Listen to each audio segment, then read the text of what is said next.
Hello, everybody. Welcome to the spring 2021 version of the West Virginia Cybersecurity and Game Developers Expo. I am Patrick Smith, and it's my pleasure to have here with us Ira Winkler for our keynote. Ira Winkler is the CISO for Skyline Technology Systems, as well as the author of You Can Stop Stupid. He's considered one of the world's most influential security professionals and has been named the modern-day James Bond by media.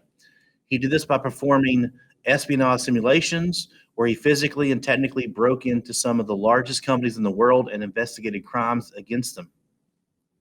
And he told them how to cost effectively protect their information and computer infrastructure.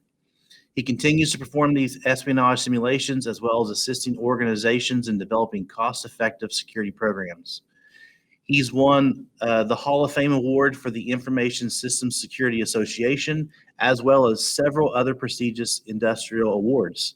CISO magazine named him the CISO Compass Award winner as the Awareness Crusader.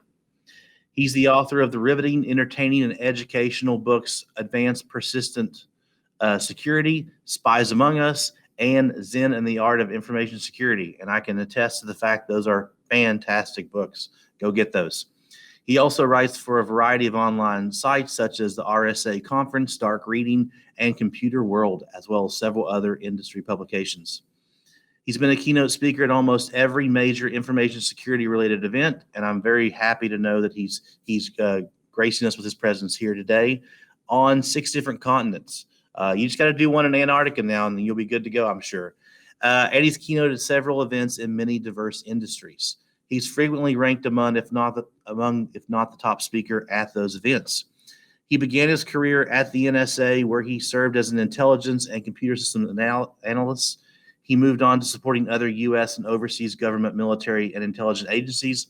And after leaving government service, he went on to serve as president of the Internet Security Advisors Group, chief security strategist at HP Consulting, and director of technology of the National Computer Security Association. He was also on the graduate and undergraduate faculties at Johns Hopkins University and the University of Maryland. And he was previously elected the international president of the Information Systems Security Association, which is a 10,000 plus member professional association.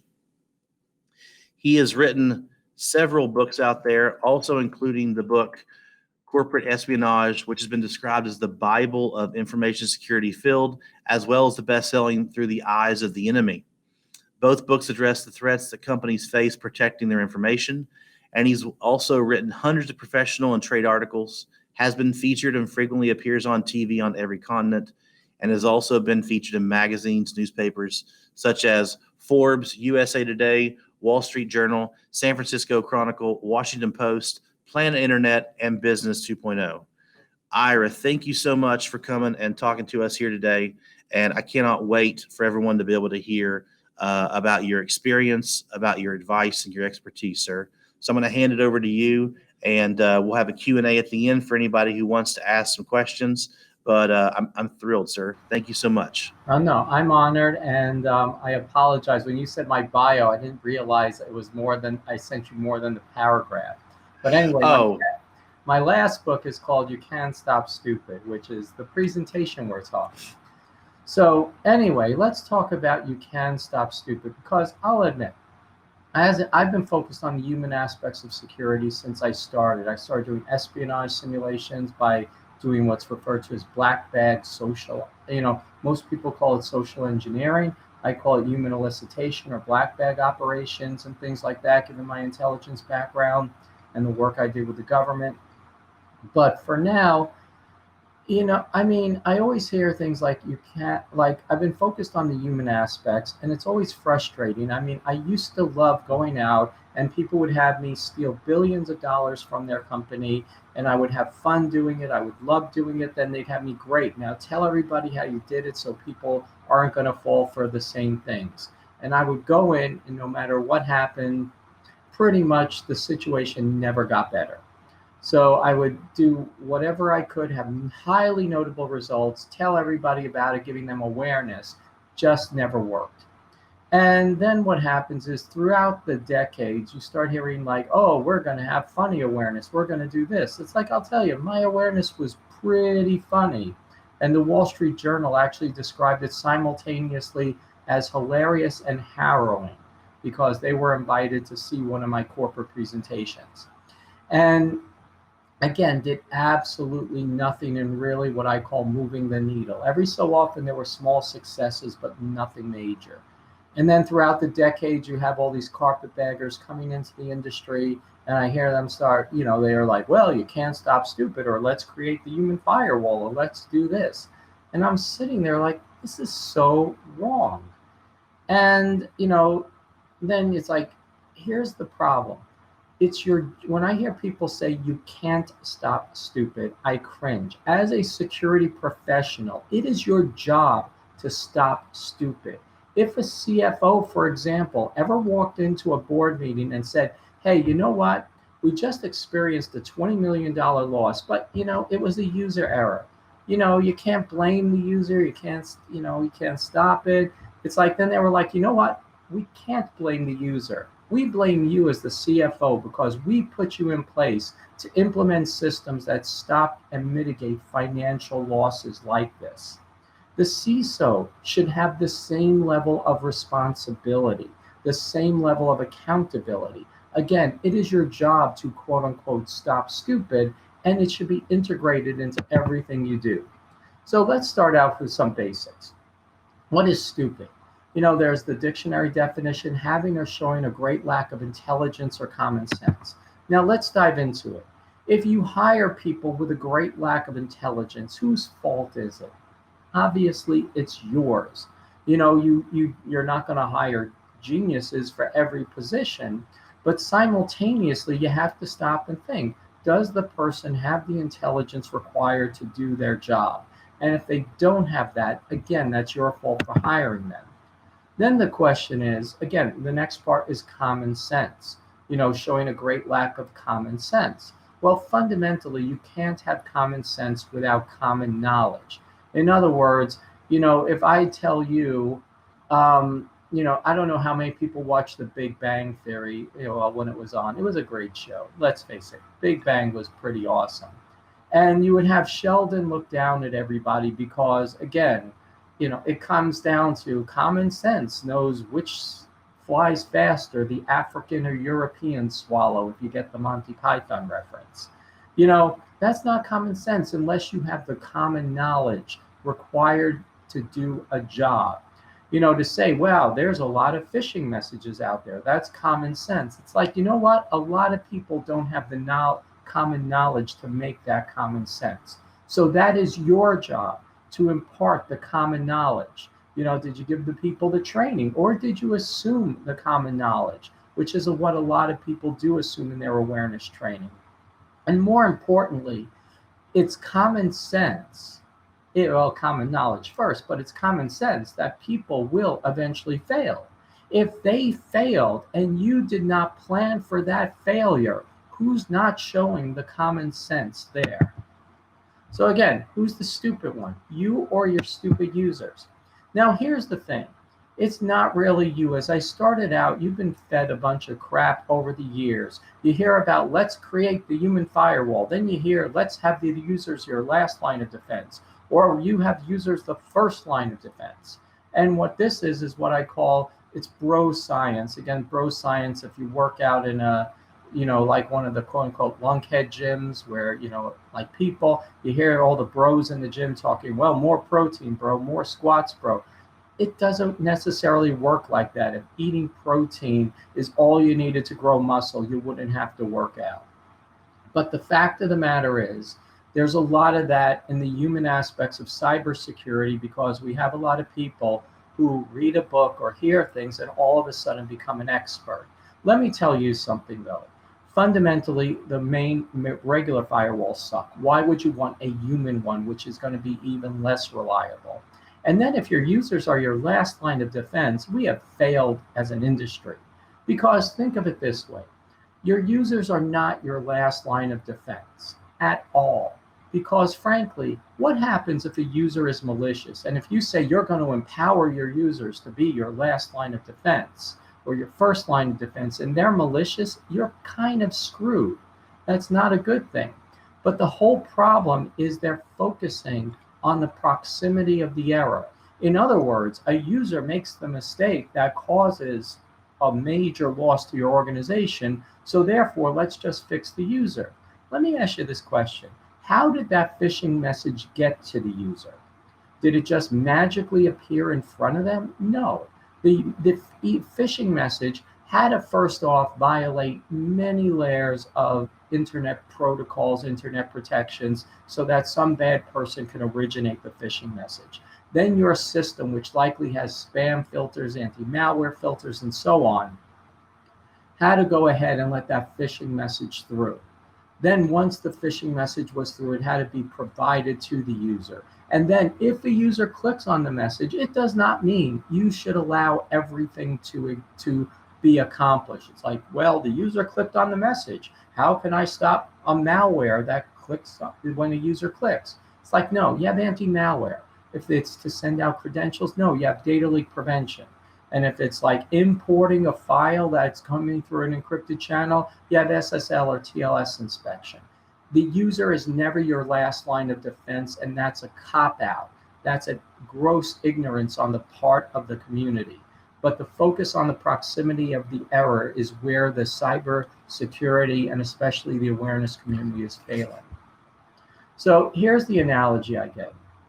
Again, this is like saying that if a canary dies in a coal mine, the solution is a healthier canary. Again, the solution is not a more aware user per se.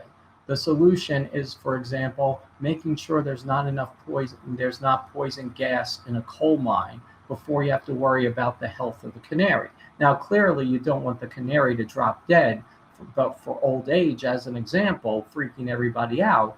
But at the same time, you're not relying upon healthy canaries for your because the purpose of a canary is to die.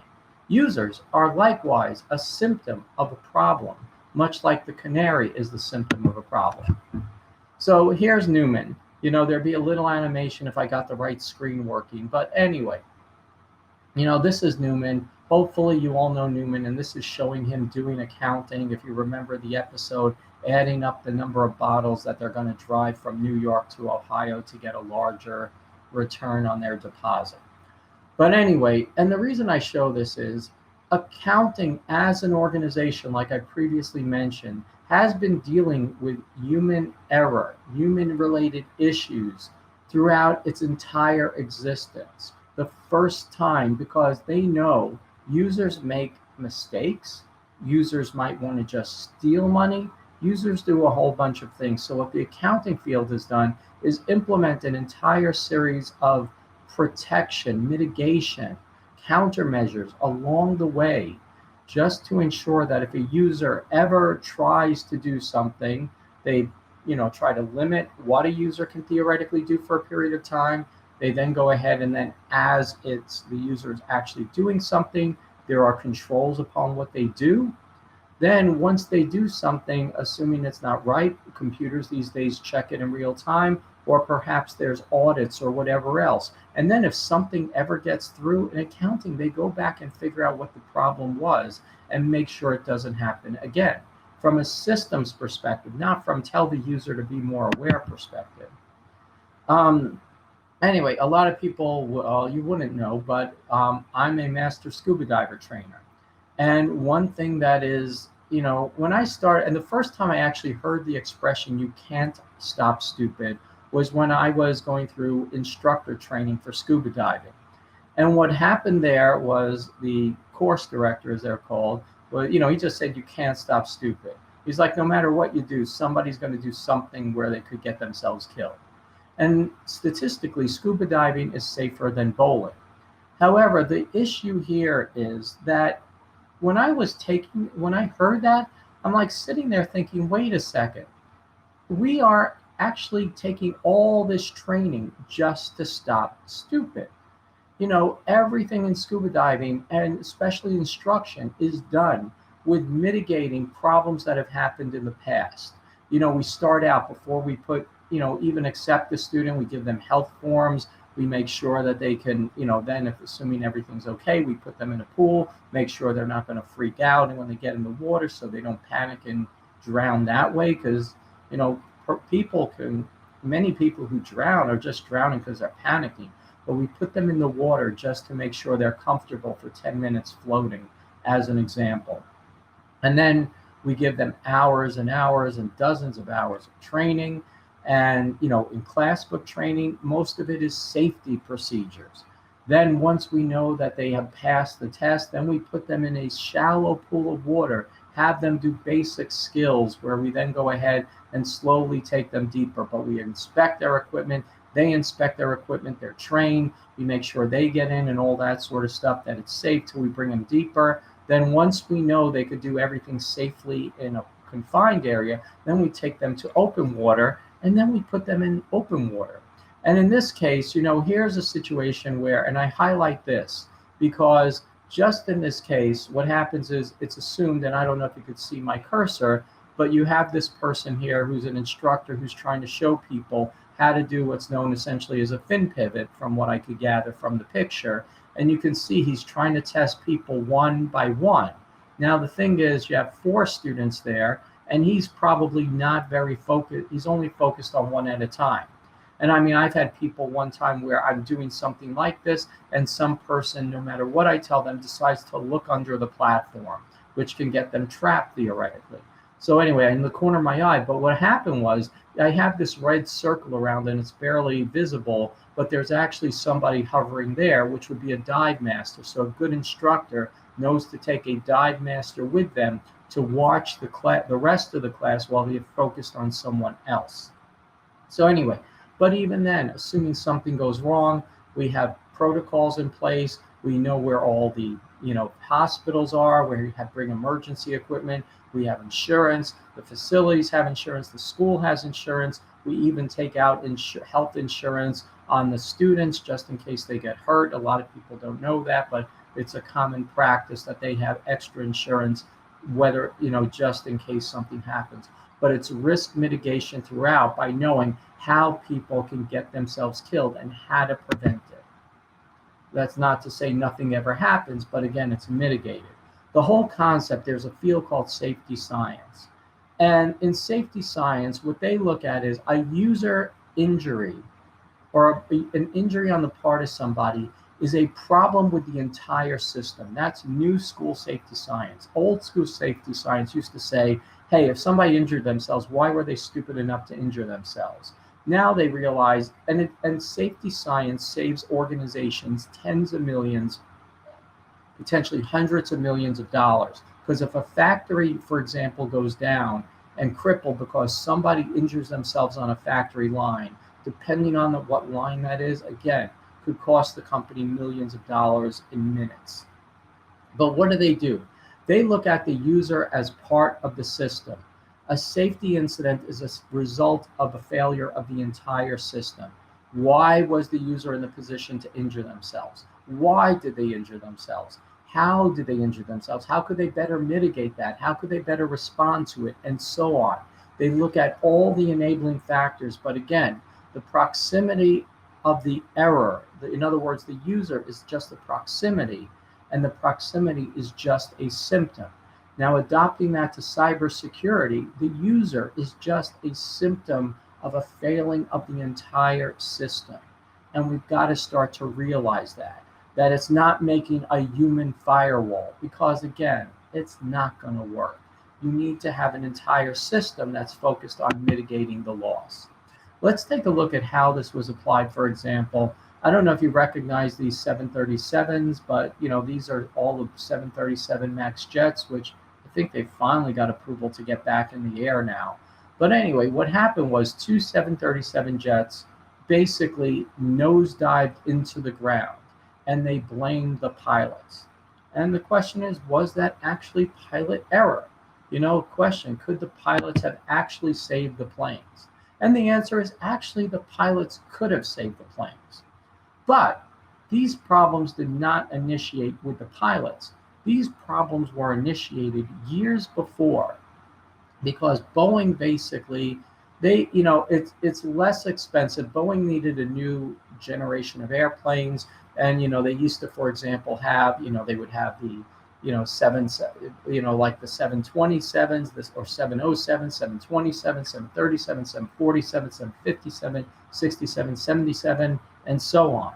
And it's expensive to redesign a jet from scratch. But what they decided to do was the 737 jet was very reliable. People loved them, about the right size, just a little bigger. And as opposed to take the 757s, which were larger, they just needed to update all the systems. And they said, hey, instead of designing a new plane from scratch, let's update the 737. And they called it the 737 MAX. And what happened was they basically took a base 737, made it longer, which changed the weight, so they had to move the engines up. By moving the engines up, it caused certain problems. And what happened was, and they also made some software changes. They basically used to have, like, on each side of the plane is what's known as an angle of attack, AOA. And these AOAs apparently were saying whether the plane's going up or down.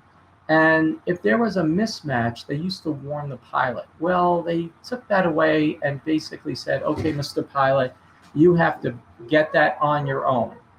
So that became an option. And a lot of airlines did not buy the option.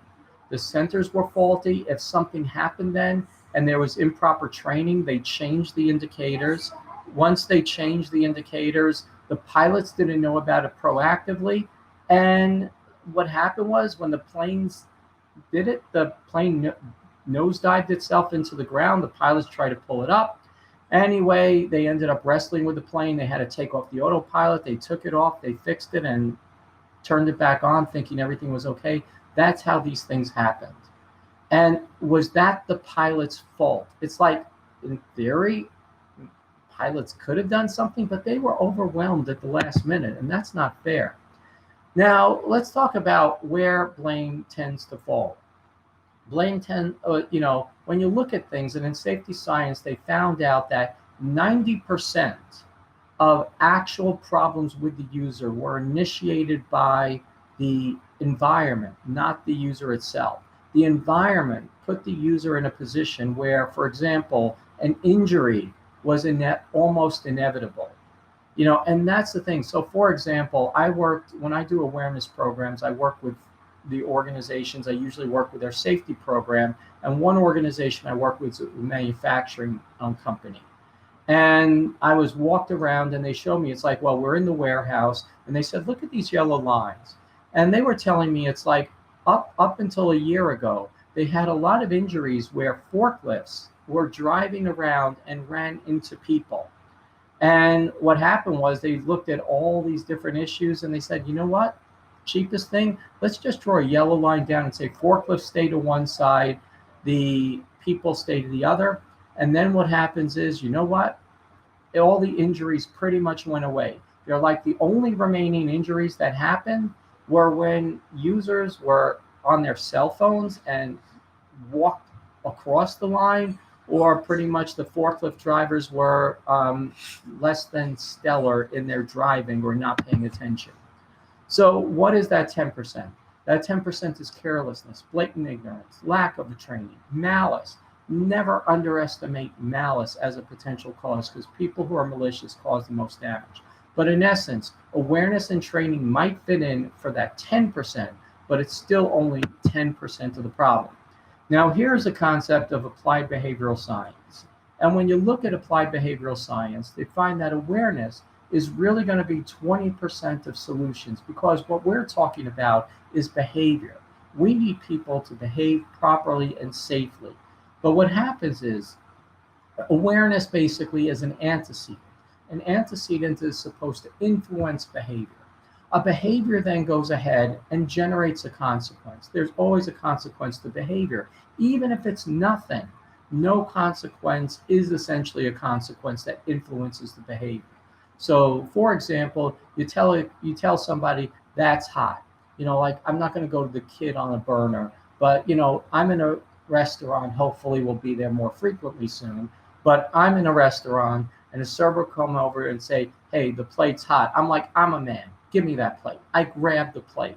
I singe my fingers. I act cool. But the next time the server comes in, even if it's ice cream, I will let them put the plate down on the table for me. Why? I ignored their information, but my behavior showed there's a consequence to it, a negative consequence. On the other hand, what happens if the server tells me the plate's hot and it's not hot, which is one of the reasons why I grab the plate, even after I'm warned. I'm just like, wait a second, I've been in so many different restaurants where the plate is not as hot as it was, and it's more convenient for me to just get it instead of having to move out of the way. So that's why this happens. Same thing in cybersecurity. You tell people not to reuse their passwords.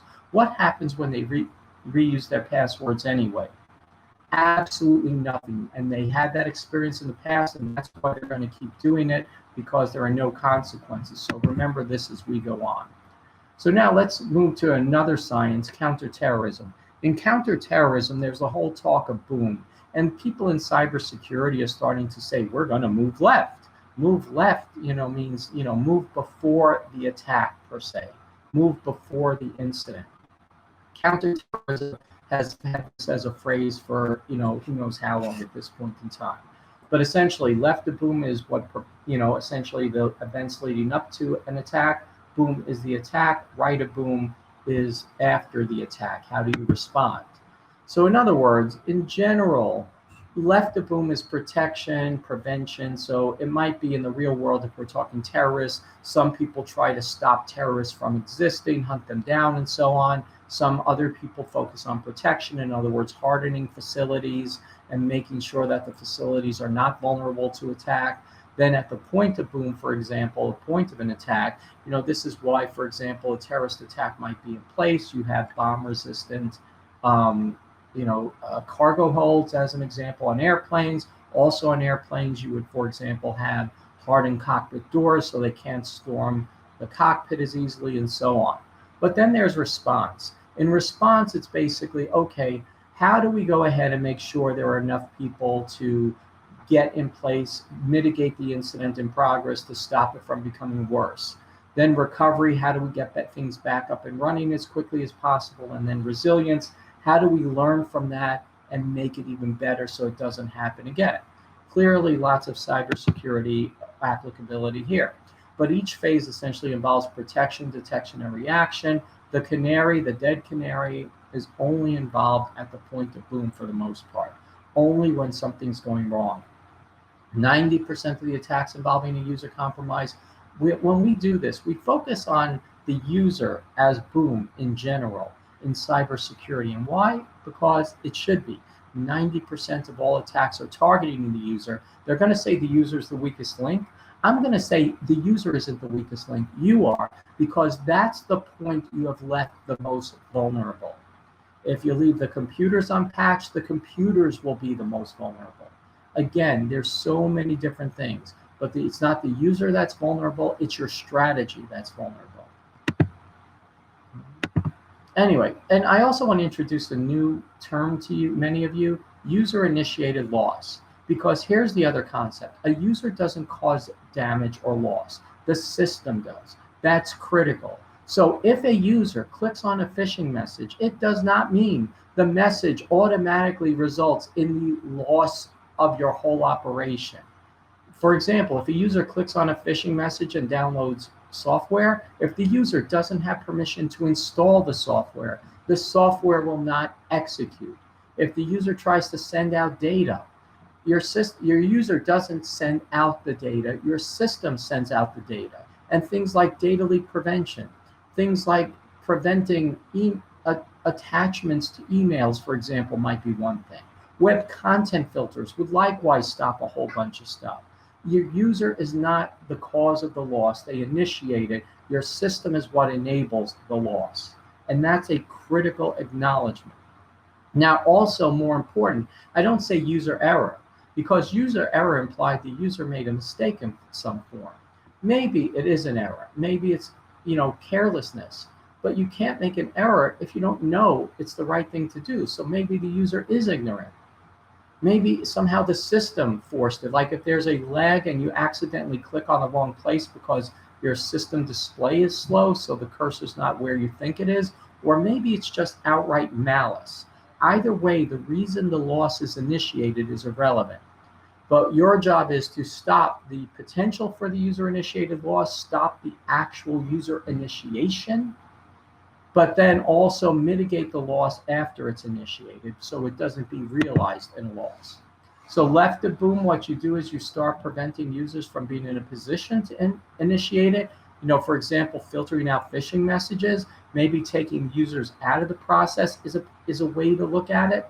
Again, how you design your processes that put users in a position is possibly the reason for all the attacks. If a user doesn't have to be in the position to do something, you're only creating more opportunity for damage. So take them away.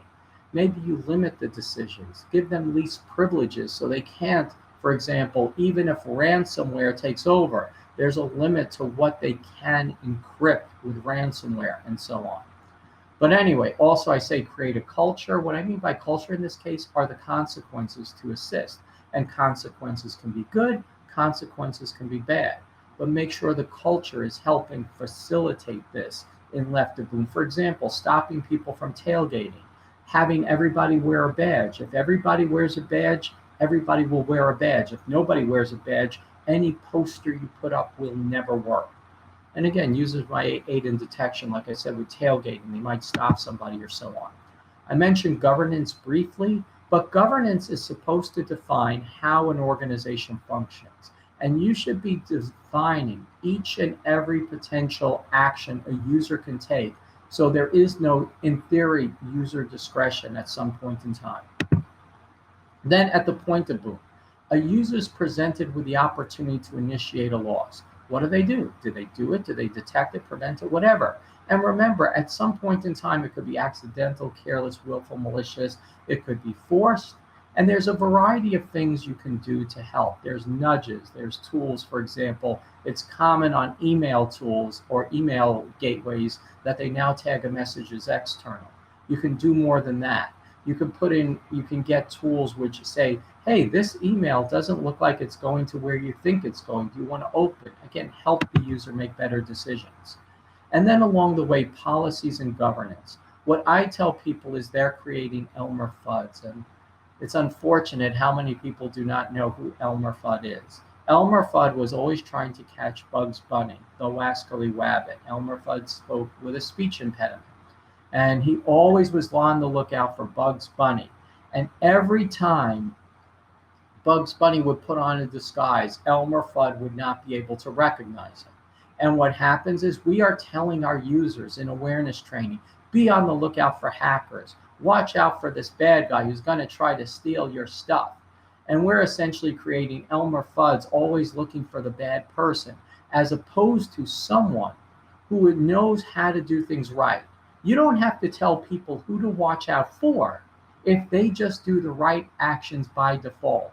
If they see an email message that looks like it comes from somebody else, they shouldn't be thinking, is this the bad person?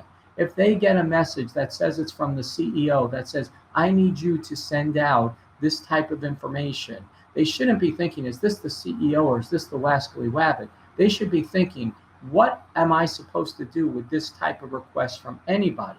I'm not even allowed to consider sending out PII outside the company, as an example.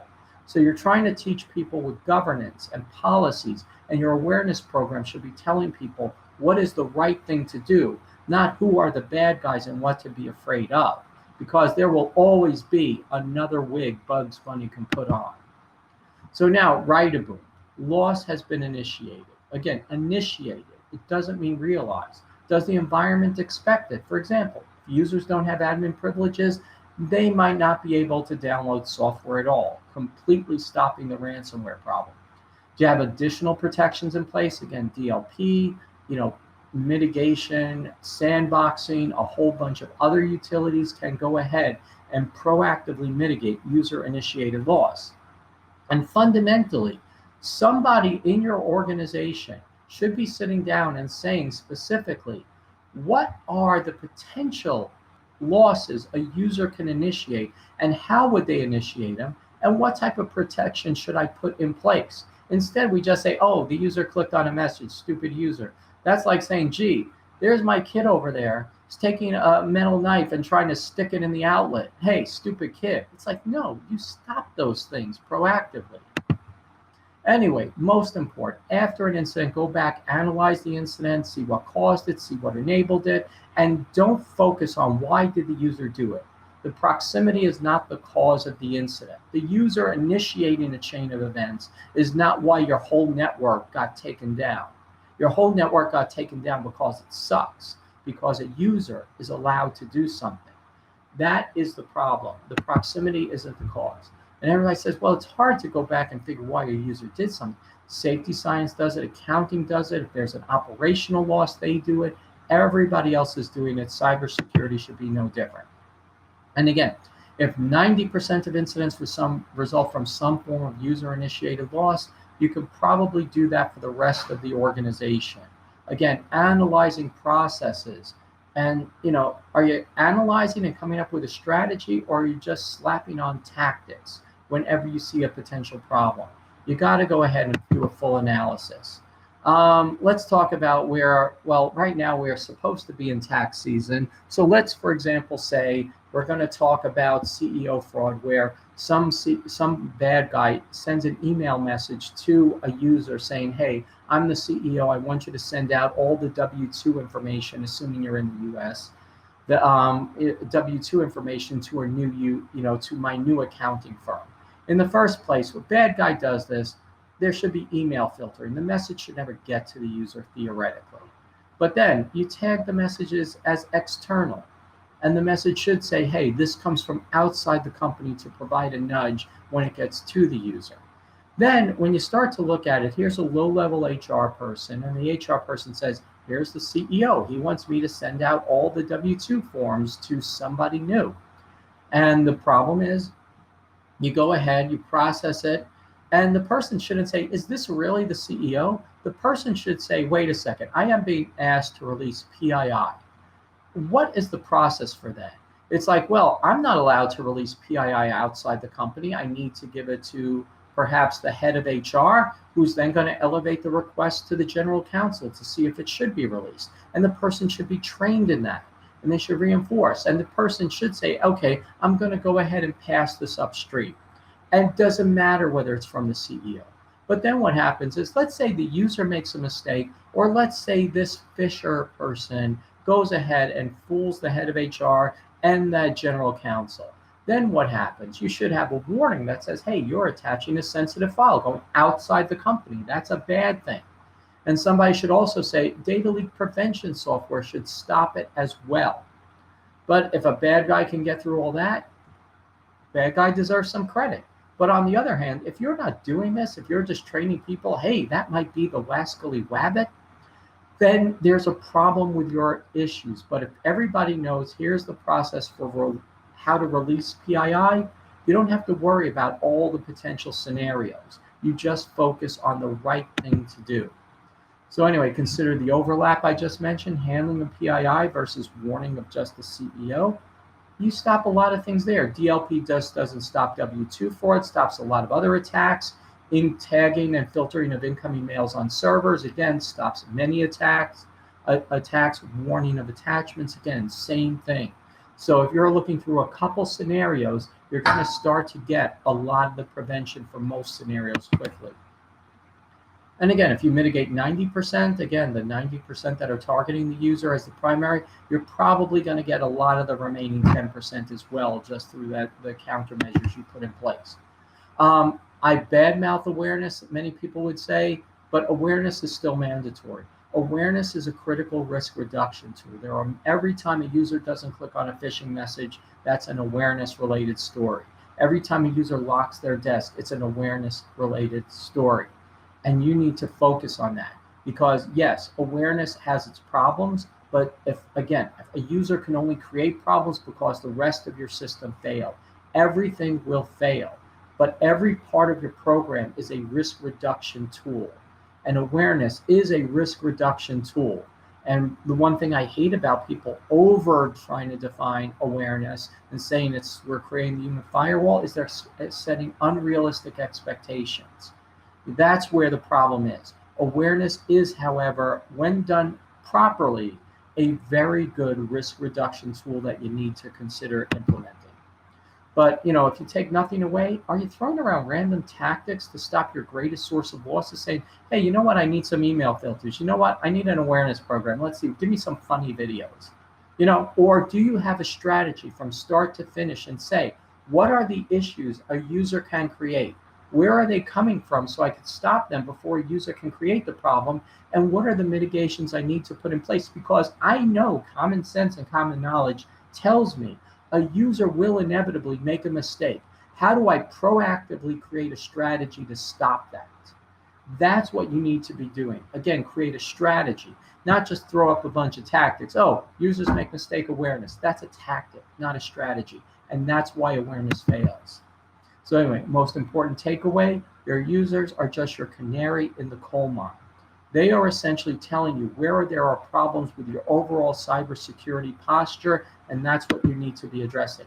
And of course, I mentioned my awesome book, You Can't Stop Stupid, goes into a lot more than just what I spoke about here with methodology. So everybody should buy my book. Of course, I'm biased though, I will admit, but it is a really good book. Anyway, do you have any questions, I guess? And feel free to reach out if you don't get me now. I don't know if I've gone long or not. So no, you're doing good, sir. I was hoping you might build. I know a lot of the stuff applies in here. I was hoping you might be able to talk a little bit about some of your penetration tests, because I have some questions that relate to that. But I know from past experience, I've heard about several of them were in your previous books, like the check off running around asking for the nuclear reactor plans. I remember you finding those in graphic design. The other one, I feel like there was an India hack. And then also I heard your episode of Darknet Diaries where you talked about the black duck eggs as well. So I didn't know if you had any good ones besides those as well.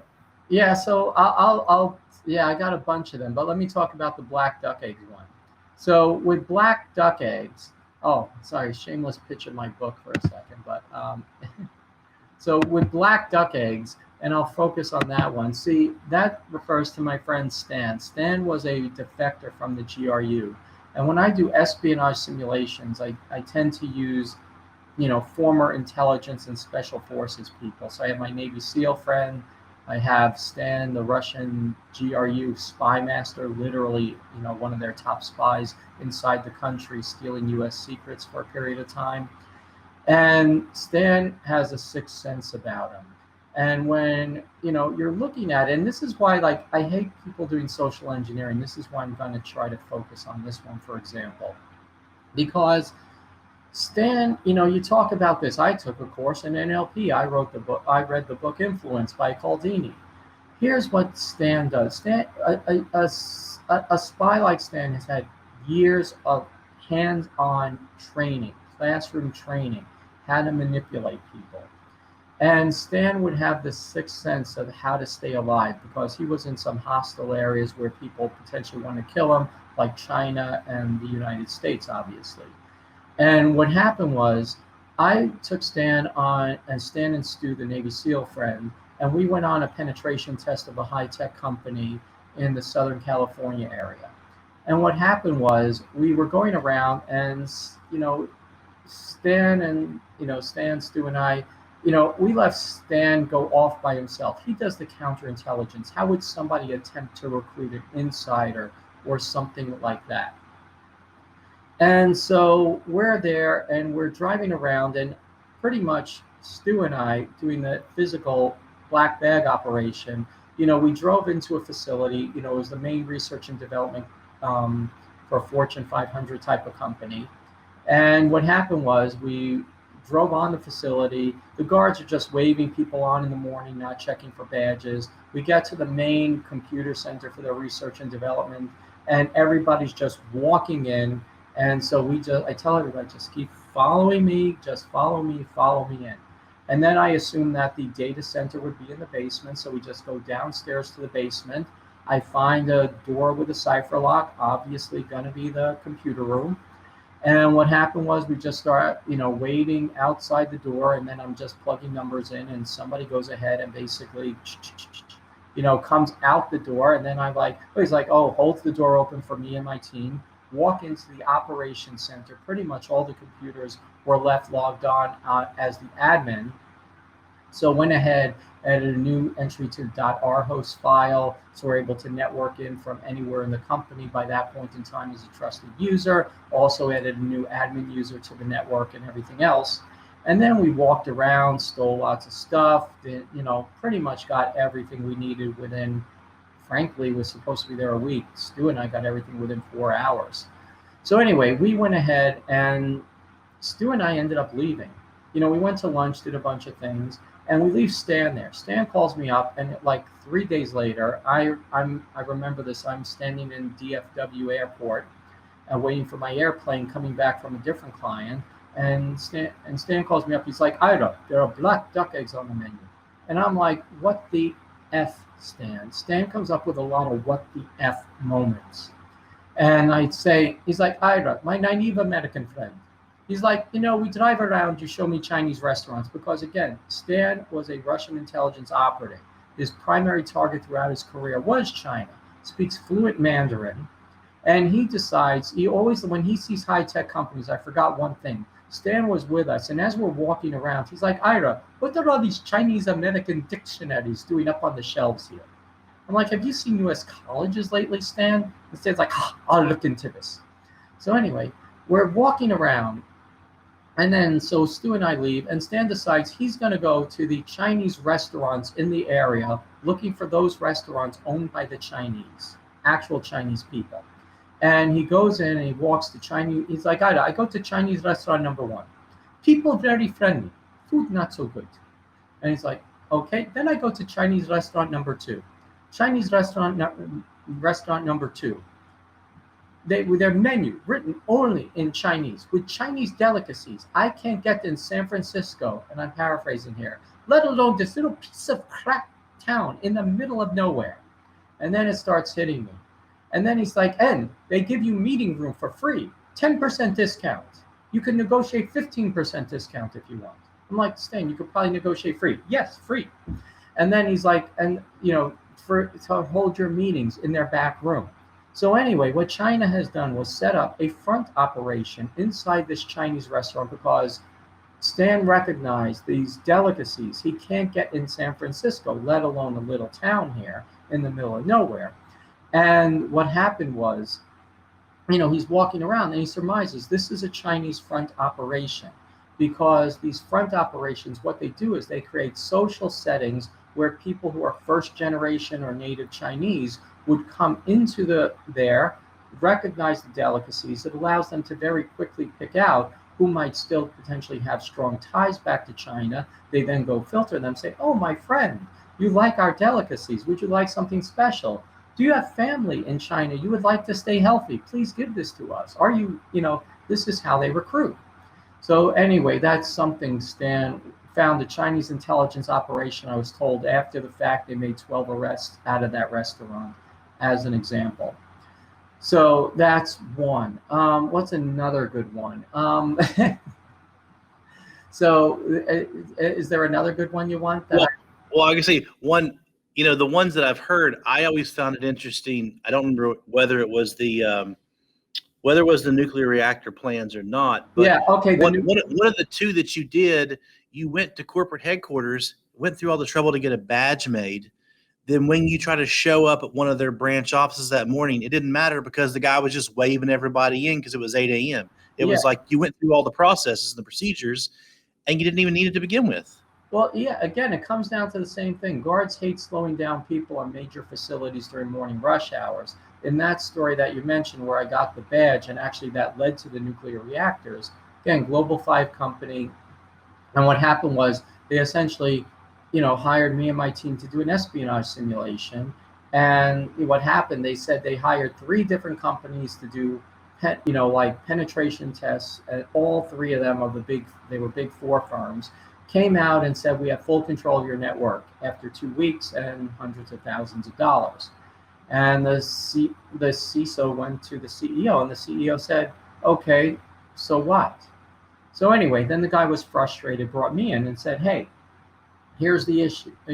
I said, okay. So anyway, me and my accomplice, so the first day before I went to the company headquarters, I went to a local restaurant. They had a fish bowl, drop your business card in, win a free lunch.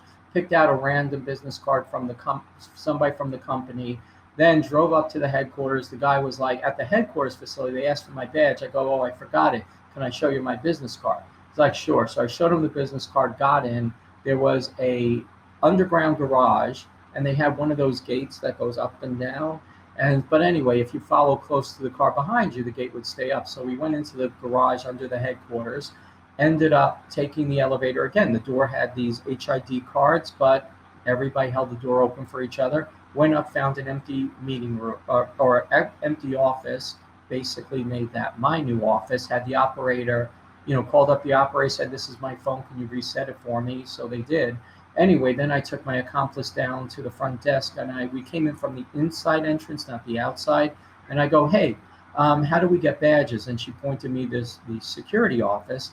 Went to the security office, said we need badges. The guy was like, oh, okay. And he's like, gave me and my accomplice a form. And then when he gave me the form, he basically, I filled out mine, my accomplice filled out his. He needed an authorization, so did I. I signed his, he signed mine. We went back in, got our pictures taken, had corporate badges from the corporate headquarters. Then we flew across the country where they do all the stuff in the middle of the desert. And we get there with the auditors. The auditors are like, hey, we have nothing to do here. Can you go ahead, do you want to go see the facility? I'm like, sure. So anyway, we drove to the facility. It was kind of like after dinner, so it was like 7, 8 o'clock at night. We get stopped by the guard at the main gate. The guard's like, the auditors led the way. We see the auditor's car get stopped, and they had to go to the building. I drive up, I show my badge, and the guy's like, do you know where you're going? I go, I think it's building 38. He's like, okay, go straight down the road about a quarter mile, make your first left turn, make your second right turn, and building's on the right. I'm like, great. I'm like, just out of curiosity, why are those guys going there? He's like, oh, those guys, they're auditors. We make sure we know where they're going. They have to log in. Like, oh, good job. So anyway, they do that. We had a good laugh when they finally showed up. We ended up, walked around, found an office to base ourselves out of. The next morning, like you said, we drove up, and I was like, okay, you guys stay in the back. I'm just going to show my badge to flash to the guards to let us in. Anyway, the guards, again, just waving people on. Don't worry, come on in. Didn't need the badge to get on the facility. Then, which was telling, because I did not need that badge for anything else this whole trip. Went there. I decided to go ahead. My accomplice plugged in. He was handling the technical hacking. I was handling the human elicitation. And I started out. The auditors were sitting there, and they're like, okay, I pick up the phone. I call. Can you connect me to the graphics department? And they were like, graphics? What are you doing? I'm like, hold on. I go, the technical people would probably figure out, be more wary. The graphics people aren't. And they're like, what's graphics? So anyway, I called up. I'm like, I go, I don't want to know where, I don't want to be connected to the graphics department. I told the operator, I want to know where it is. So she gave me a building and, room number. And I say, okay, I'll be back in 20 minutes or so. So I walk across the desert parking lot, takes about 10 minutes or so, find the room, walk in the room. I go, hi, who does the proposals for the nuclear reactors? And somebody goes, oh, try across the room. I go across the room. I go, who does the nuclear proposals for the reactors? They go, try down the hall. I go down the hall. I go, who does the nuclear reactor proposals? They go, oh, try downstairs. I felt like Chekhov in Star Trek 4. That was the reference. If anybody remembers Star Trek 4 with the whales, that's where Chekhov was walking around of the streets of San Francisco during the height of the Cold War with a cop watching him, where Chekhov's going, where are the nuclear vessels? Nuclear vessels, where are they? And, I'm like, am I Chekhov asking for like nuclear vessels? Where, what do I have to do to be caught anymore? And then, so finally I go downstairs. And when I go downstairs, what happened was I go, do you do the nuclear reactor proposal? They go, yes, we do. I go, wow, your people are hard to find. It's like, yeah, they keep us here. Do we smell us? I go, no, you seem like lovely people. And then anyway, I go, so you do the proposals. I go, do you store the proposals on your local systems or do you access them off a server? They go, they're on a server. I go, do you know where the server is? They go, no. I go, can I sit down at the computer quickly? They go, sure. So I sit down at their computer and I do a more/etc/host because they're using Unix computers, and I see where they're doing their NFS mounts from. I see the system, which is literally named proposal server, and then pretty much I go ahead, write down the proposal server with the IP address, anyway. I walk out, I say, thanks. They're like, come back anytime. I go, I sure will.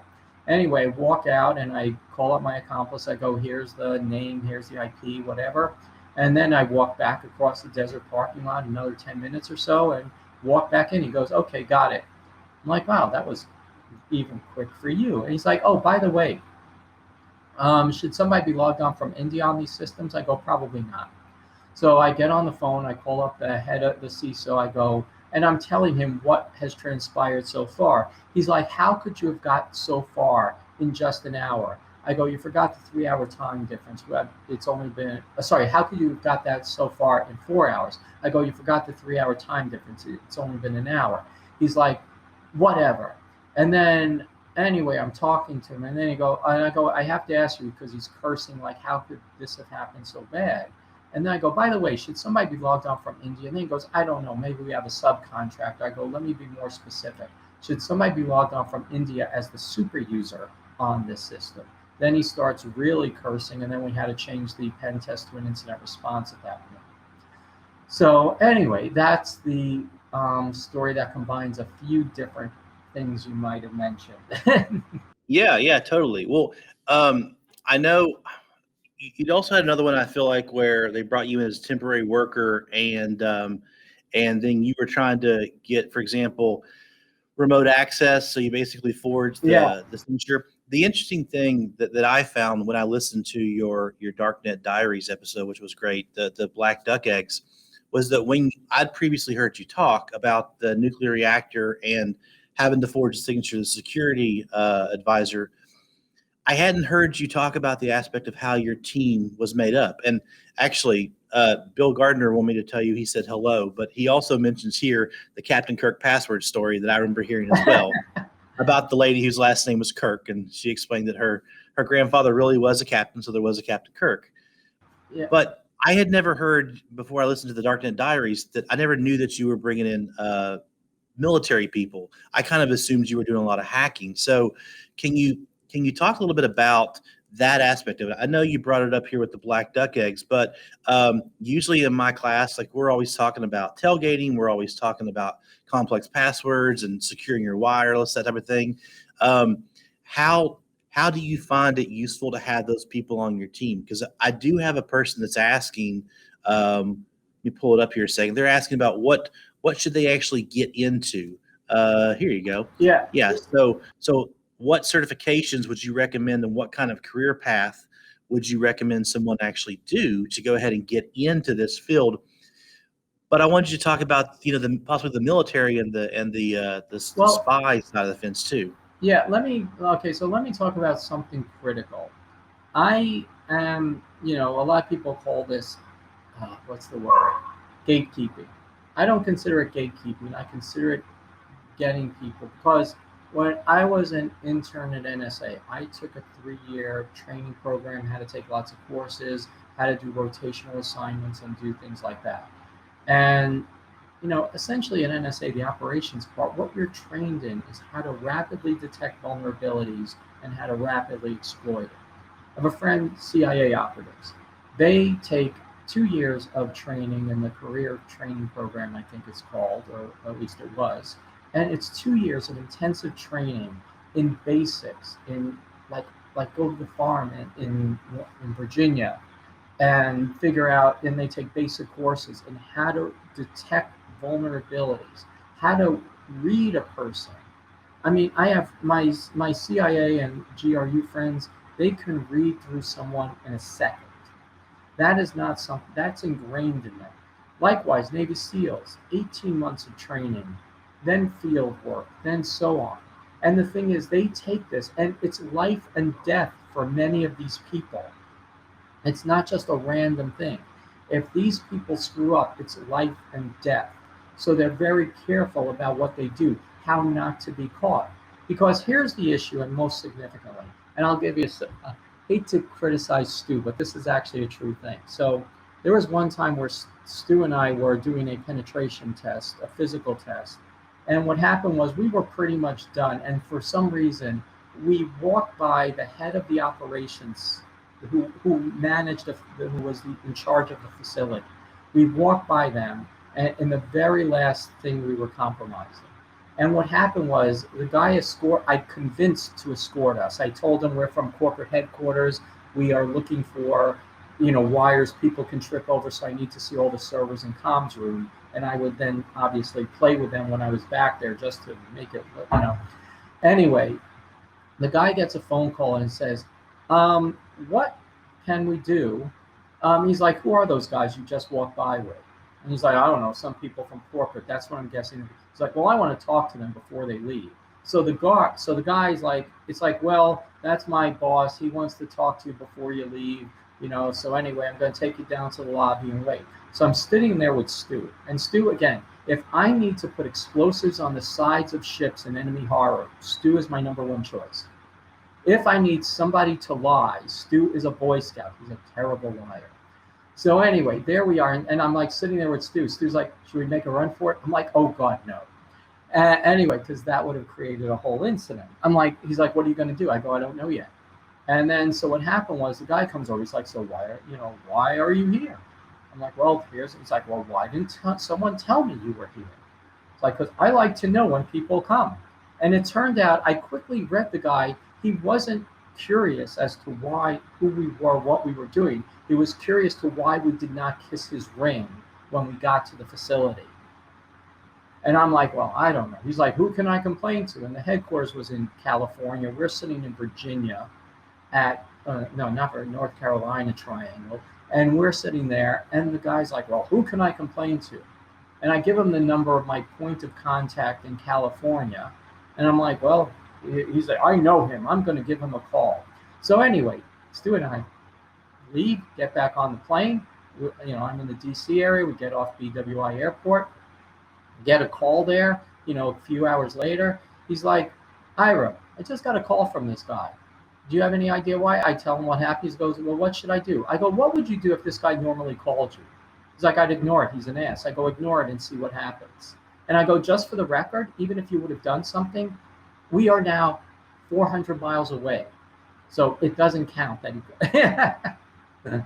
Anyway, but to tell this, it's like there's the difference between, yes, anybody can be successful in 95% of social engineering operations because it just is easy. It's the last 5%. What happens when you can get caught? What happens when you get in trouble? What happens when you're approached by people with guns, which I have in the past? How do you respond to this? How do you go ahead and deal with that? And how do you get away with it? So we turned the 5% into there was only one case where it was not successful, and that wasn't my fault. Because one guy who was escorting us, he decided to look in a room where a guy was sitting because he saw a light. And I'm like, why did you do that? And then the guy came in, and this guy was really, really anal and security conscious, and we gave him a big kudos in there. But to answer the question, how do you get into it? I mean, to be very upfront with you, if you want to get into it, don't focus on being a pen tester. Focus on being a security professional. You have to know what things are right. Too many people want to get straight into security. The reason I like to say I'm good at security, I did programming, I did system administration, I did network administration, I did system design, system maintenance, configuration management. And then when I do security, it's like, okay, take the different pieces. So when I walk into a system, I'm familiar with the technology. When I walk into the facilities, again, the NSA background, again, formal training is infinitely more valuable than taking a class on NLP or something like that. I hate to sound negative about that, but that's just unfortunately the fact of the matter. You need to have good detail background, military background does help to a certain extent. It's hard to get that, and frankly, it's extreme. But if you want to do that, at least prepare yourself to be a good professional. Because, for example, when I get onto a system and the company, I has to make sure that when, for example, I walked into that data operations center and opened up like a critical server with root privileges, I knew how not to create damage to it. That's not something you do by just being like, cybersecurity is cool, I'm going to do a pen test, and I know how to run Nessus against it. That's a whole new level, how not to take down a critical operation. I think that makes total sense. And I mean, the whole aspect of you have to you have to understand how the system works normally from a network security, network systems, network administration standpoint to figure out how to then break into it. But then, like you're saying, you need to know how it works normally so that you're not disconnecting or severing a vital connection during a pen test. It's not supposed to be damaging. So I think that's great advice. Yeah, and unfortunately, like Stu said, how not to get the police called by running away, because that's what would naturally be done. Again, Sure. Stu had some really good things that could show physically and get us into places and stuff, but I yeah, it was just funny. Anyway, I'm wondering about something in your opinion. You talked about the whole hot plate analogy. You talked about how like if I touch the plate and it's not hot, then I'm going to always assume that I can go ahead and grab it. My question kind of relates that to almost a desensitizing that people would have if you were a network professional, if you were having to watch all these alerts, things from a performance alert, things from event viewer, all these things. How do you keep, or what's the level, I guess you'd say, of warnings that you have so that you can stay awake and stay mindful and be like, this is a real legitimate alert. I need to go focus on that, because I find at least that lots of times people overreact and they're like, I want to know when someone sneezes down the hall. And then they get inundated with a bunch of warnings.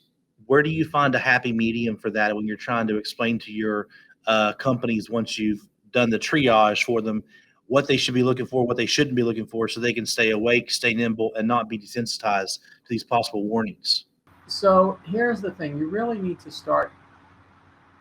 I mean, these days with the alerts and everything, you do need to tune this. You need to have a good log tool, whether it's Splunk, whether it's ArcSight, whatever the case may be, to help you filter out the information that is unnecessary.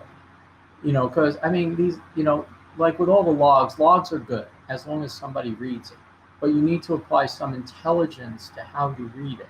You need to basically make sure you're tuning this, and without tuning it, it's going to be overwhelming, and because it gets boring. You have people 24/7 watching these things in most cases.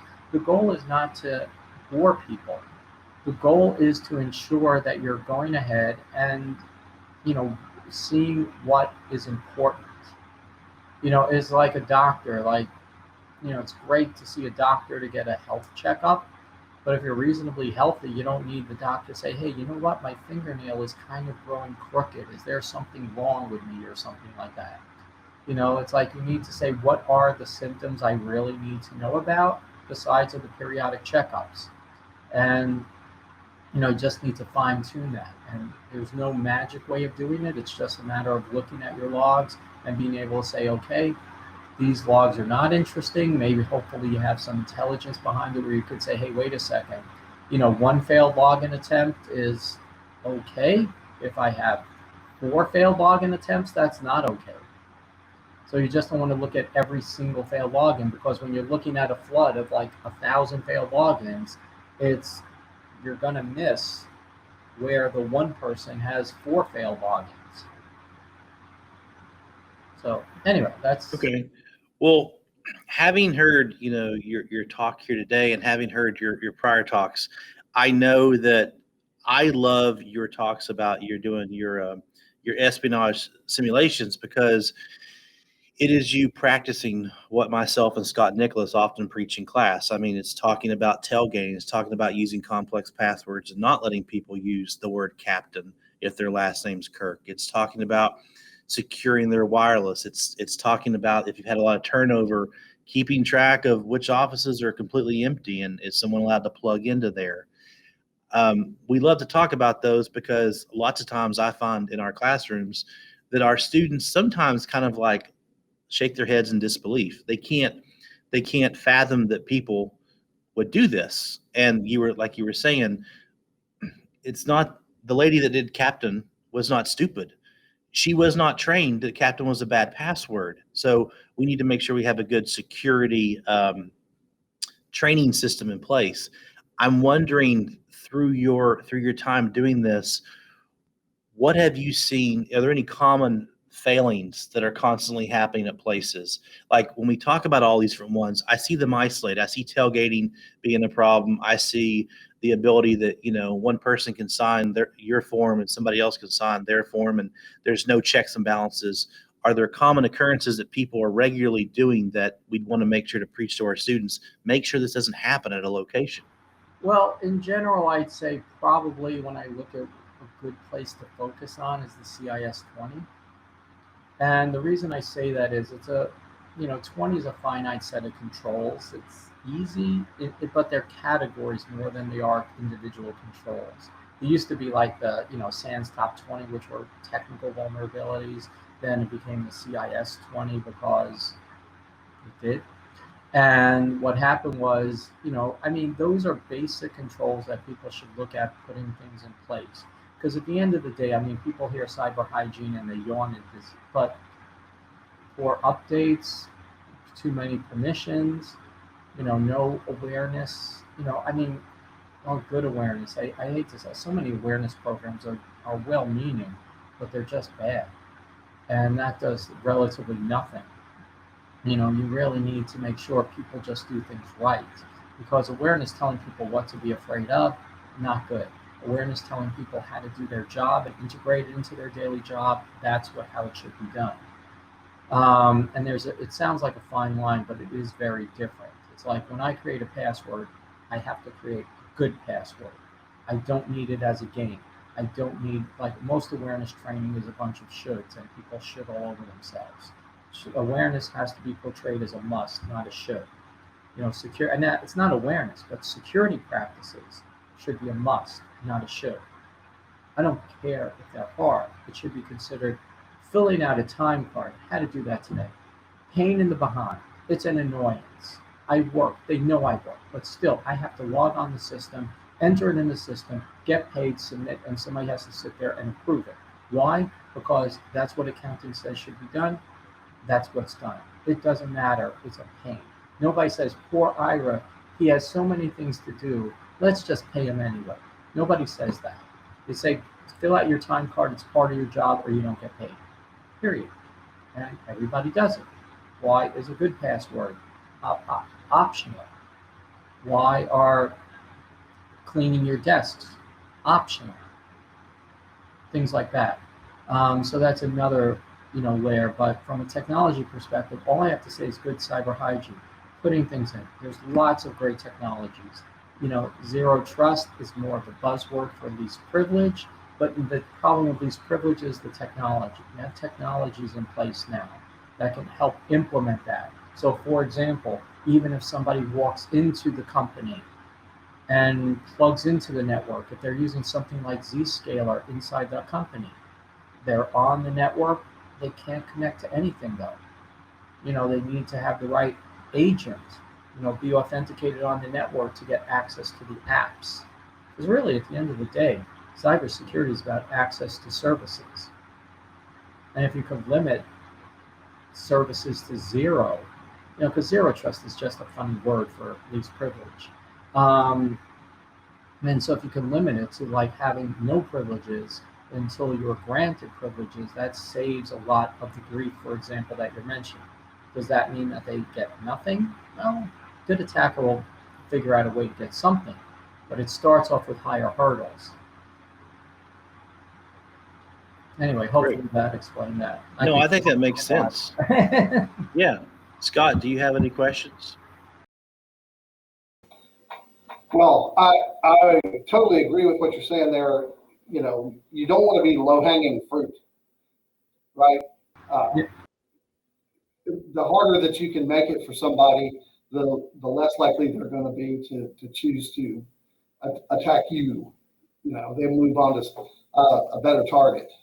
And what you were saying about the logs, I mean, I've seen it happen so many times where somebody has, you know, suffered some kind of a security incident.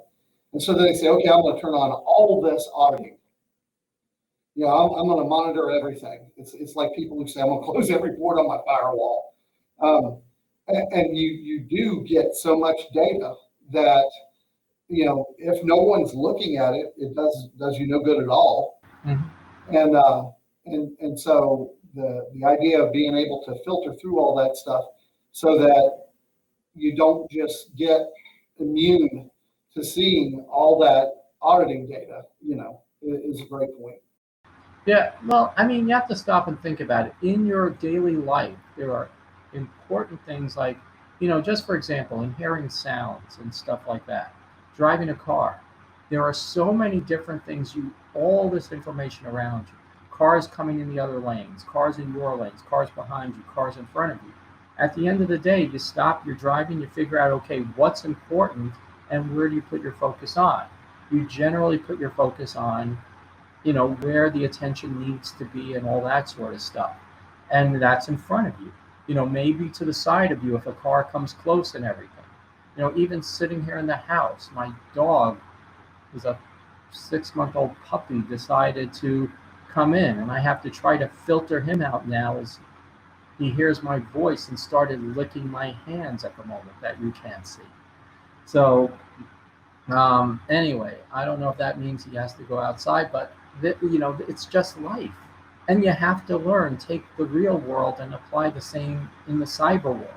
And luckily, yes, it does require technology. We're not in the 90s anymore, where you have lots of logs that all of a sudden are, you know, and you had to manually filter them. Now we have the tools. And, you know, frankly, one of my problems is when people say they don't have the budget, I'm like, well, you get the budget you deserve, not that you need. And the fact is that cybersecurity is so critical to an organization that, you know, if you're not getting the budget you need, when you get all these logs to figure things out, you need to justify and deserve the log mitigators. You need to justify and deserve how to filter it out and everything. I think that makes a lot of sense.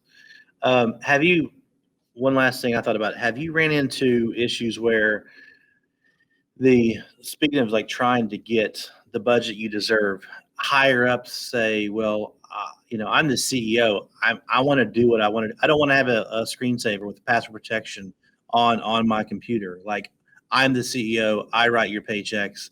This is how it's going to go. Because I've seen, in my experience, not to name places, where higher ups may actually come out there and say, well, you know what? I don't want to password protect my computer.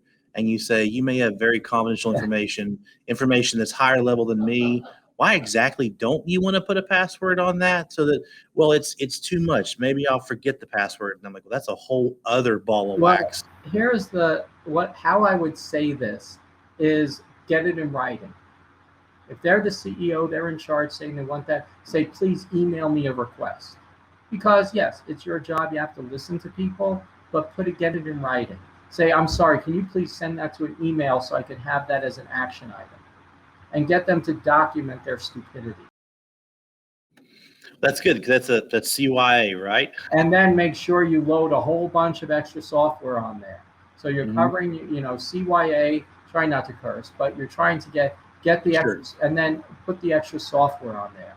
Say, well, you know what? I'll do that, but I'm going to make sure I put something like, whether it's CrowdStrike, Carbon Black, Sentinel, whatever it's going to be on your system. And try to do what you can. And then mitigate that, surround it, and don't know what else to say to that. Yeah. The final comment here, the Real Dark Fact actually sent something that made me think. It talked about it's shocking the amount of information you can get from a friendly conversation with somebody at a job. And you've kind of talked about it, but I would also think, sometimes employees at a corporation have so many other things going on. And when you start to bring in security awareness, I'd imagine you got to find that right level of stuff that they'll pay attention to. Because even when you were talking about driving down the road, I was thinking, yeah, I do look forward, but there's some times when I'm driving down the road and I'm paying attention that I get from point A to point B that I'm like, do I remember in between? And that's bad. And in a security standpoint, if I'm doing security training for an end user and they're zoned out, there wasn't any point having them in that room or having them do that training. So what's your happy medium to try to explain to people, have some pushback? You can go ahead and say no, even if they say, well, I'm going to talk to your boss. Say, well, please talk to my boss, because as part of the procedure I have here, I'm supposed to not just give you this information freely, willy-nilly. So many people, I feel like, when it comes even to social engineering, is that they want to be kind, they want to be courteous, they want to hold the door open for you, they want to help you because, man, you're in the same possibly job that they're in, and you know how frustrating it can be. So I'll totally help this guy out and make his life better for today. And instead of saying, no, I can't tell you that because there's a chain of command, there's a way I need to do it. How do you get people to hear that when there's so many other things in the workforce that they're trying to get trained upon? How does it sink in? Well, the thing is shoulds and musts again. Because it's like, yes, I don't want to fill out a time card, but I have to. I don't want to fill out expense reports. It takes me, I hate that every Frappuccino I buy, I need to save that damn receipt. But I have to, and I do, or else I don't get the $5,000 airfare and hotel that I'm owed. You do it because it's supposed to. And yes, you want to help people, and your job is to be helpful. But there's an expression from, you just have to have the attitude. I heard it from somebody at Disney at an ISC Squared keynote. The person said, the customer isn't always, we train our people, the customer may not always be right, but the customer is always our guest. And you don't give them everything, but you're polite and courteous to them, saying, please, you can't follow me in, you need to go to the front door. I need to give this to you, but please, we need to go through the proper channels. That should be the right answer. Could you even say, let your security manager be the bad cop and just say, I'm sorry, but. Yeah, you could say, I'm sorry, I don't want to be fired. That's a good point. I mean, I tell people, it's like, look. Yeah, that's a great point. I tell people, even if they are the CEO, I go, you have to say, look, I don't care if you are the CEO or not when they say they're the CEO. But if you aren't the CEO and I do this, I'll be fired. If you are the CEO and I do it, and I don't do it, you should understand why I'm not doing this. And I have no way to know whether or not you are the CEO or not, and you should trust me. Very true. Well, Ira, thank you so much, sir, for joining us today, for telling us about your experience and giving advice to people out there who want to get in the field. We greatly appreciate it, sir. Yeah, no, thank you. It's been my privilege. And again, anybody feel free to reach out. I love meeting people, and I hate that I can't see you in person. And I'll pop back up here, your book, You Can Stop Stupid. I really, really enjoy it. And I have several of your other books. That's where I would read through and be like, oh, this sounds familiar. So if anybody is very interested in learning more about the different espionage simulations that Ira talked about, he talks about a lot of those in some of his different books. And so you can check that out. And I absolutely love your talk, sir. So thank you so much for joining us. It's a great experience because many of my students know you as a legend, and I got to talk to a legend today. So I'm just pinching myself. No, I'm honored. I just hope next year maybe I'll be there in person. Hey, that would be great. One of my students here mentioned he just got your book on Audible and he can't wait to listen to it. So. All I could say is I apologize. Listen to it at like 1.5 speed. I had no input. The narrator is awful. Anyway. Okay, great.